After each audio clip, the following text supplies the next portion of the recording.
রাজশাহী, চাঁপাইনবাবগঞ্জ ও নাটোর থেকে অনির্দিষ্টকালের জন্য দূরপাল্লার বাস চলাচল দ্বিতীয় দিনের মতো বন্ধ আছে। বেতন ভাতা বাড়ানোর দাবিতে সোমবার থেকে তারা এই কর্মসূচি পালন করছেন। এতে রাজশাহী, নাটোর, চাঁপাইনবাবগঞ্জ থেকে ঢাকা, চট্টগ্রাম ও কক্সবাজার রুটে বাস বন্ধ আছে। ফলে বিপাকে পড়েছেন যাত্রীরা। তবে অভ্যন্তরীণ রুটের লোকাল বাস চলাচল করছে। বাস শ্রমিকরা জানান, মালিকপক্ষ দীর্ঘদিন ধরে বেতন বাড়ানোর আশ্বাস দিলেও তা বাস্তবায়ন করেনি। তাই বাধ্য হয়ে তারা বাস চালানো বন্ধ রেখেছেন। আর দাবি আদায় না হওয়া পর্যন্ত ধর্মঘট চালিয়ে যাওয়ার ঘোষণাও দেন তারা।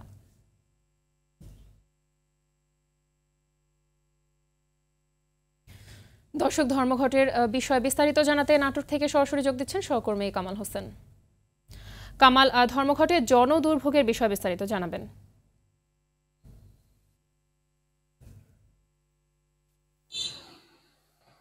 হ্যালো,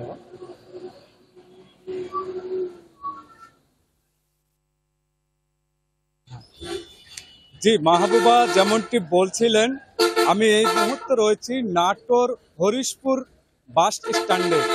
বাস চালক, সুপারভাইজার এবং হেল্পারদের বেতন বৃদ্ধির দাবিতে টানা দ্বিতীয় দিনের মতো ধর্মঘট কর্মসূচি তাদের চলছে। চালকরা তাদের কর্মবিরতি পালন করছেন। তবে আশার আলো এই যে শ্রমিকেরা আমাকে জানিয়েছেন যে আজকে বিকেলে 3টার সময় ঢাকা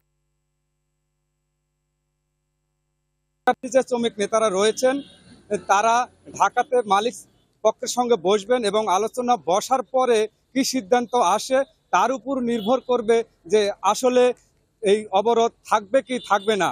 শ্রমিক নেতৃত্বে যারা রয়েছেন তারা যেমনটি বলছেন যে তাদের যে প্রাত্যহিক জীবনের খরচ, সংসার চালানো, সে থেকে তাদের অনেক কষ্ট হচ্ছে। যাতায়াতের জন্য যে বাস চালককে 1350 টাকা, ড্রাইভারকে 1350 টাকা এবং একজন সুপারভাইজারকে 770 টাকা দেওয়া হয় এবং একজন হেল্পারকে 530 টাকা। এই বেতনে তাদের আসলে সংসার চলে না, তেমনটি কিন্তু তারা বারবার বলছেন। এছাড়াও একজন ড্রাইভার এবং হেল্পার যখন সড়ক দুর্ঘটনার সম্মুখীন হন তখন মালিক পক্ষ তাদেরকে চিকিৎসার খরচ পর্যন্ত দেন না। এই বিষয়গুলো কিন্তু তারা বারবার তাদের দাবিতে বলছেন। তবে নাটোর থেকে দূরপাল্লার কোনো বাস ছেড়ে যায়নি ঢাকার উদ্দেশ্যে। লোকাল যে বাসগুলো অভ্যন্তরীণ রুট রয়েছে সেই অভ্যন্তরীণ রুটে কিন্তু চলাচল করছে। তবে যাত্রীরা যেমনটি বলছেন যে তারা আজকে কিন্তু যাত্রী সংখ্যা খুবই কম। যাত্রীরা বিকল্প রাস্তা খুঁজছে ঢাকা যাওয়ার জন্য। বিশেষ করে তারা হচ্ছে নাটোর থেকে আলাদা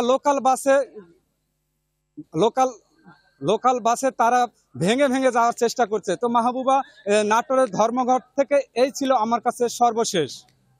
ধন্যবাদ আপনাকে।